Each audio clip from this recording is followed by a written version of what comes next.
When it comes to actually tracking your nutrition and your macros and putting them on MyFitnessPal, it can initially seem quite overwhelming. I remember when I first started tracking, it was just like a minefield of like, which things do I scan? Do I weigh things out when they're cooked or when they're raw? How do I know what to try and fit in? It's like Tetris, it's like a juggling act. Where do I start? So like with anything else, you can break it down just into the smallest pieces and then work through each small piece one step at a time, and it makes it significantly easier. On a day-to-day basis, most of us have a pretty similar daily schedule. I don't mean me to you, I mean me to me. So on a normal day, for example, someone might wake up at 7, go to work at 9, finish at 5, go to the gym at 6, come home at 8, relax, go to bed at 10.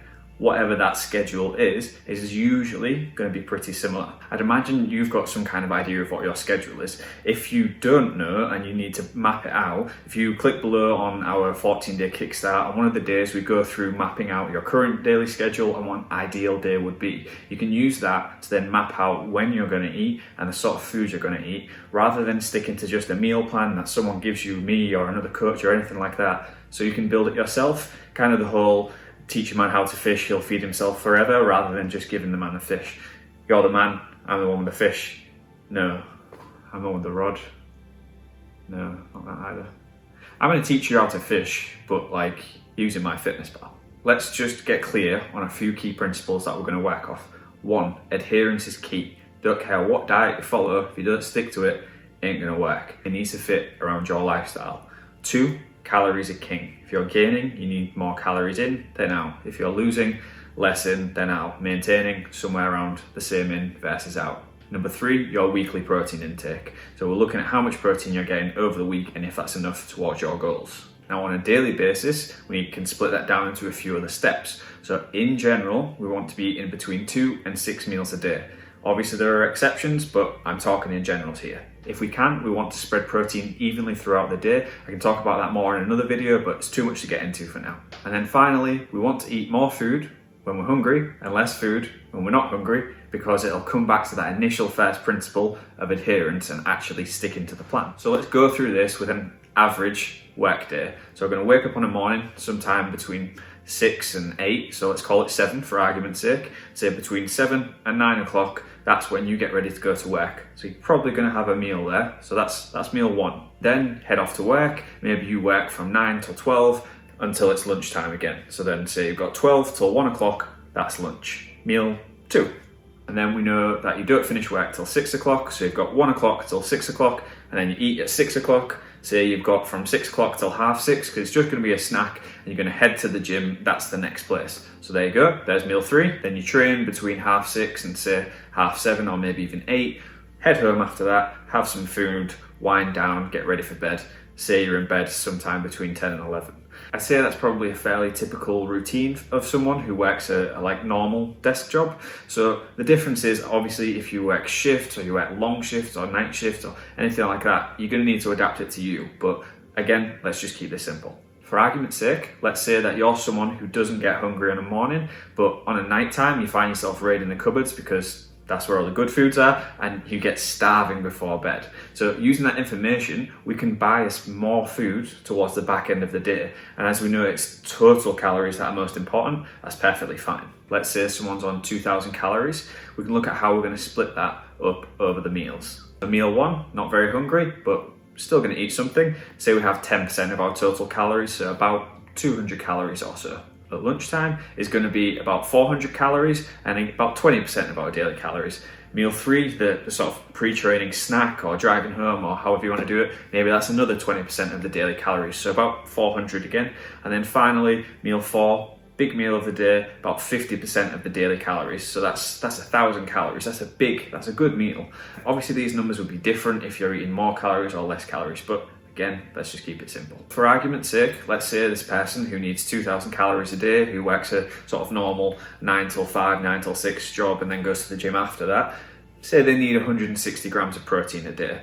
What we want to try and do is split that up evenly throughout the day. So we've got 4 meals, so 160 divided by 4, that's 40. So 40 grams of protein in each meal. That's a rough idea of where to start. It doesn't have to be perfect, but when building the diet out, we can start to think about it like this. So now we have a rough skeleton, an idea of how much food you should be eating at each meal and roughly how much protein you should have in it. We can start to put in some foods that you like. So in general, at the times when you're hungriest, you want to have foods that are more nutrient dense and less calorie dense, so you get more food for your calories. And times when you're not hungry but you need to get calories in, you want to flip it around and go the other way around.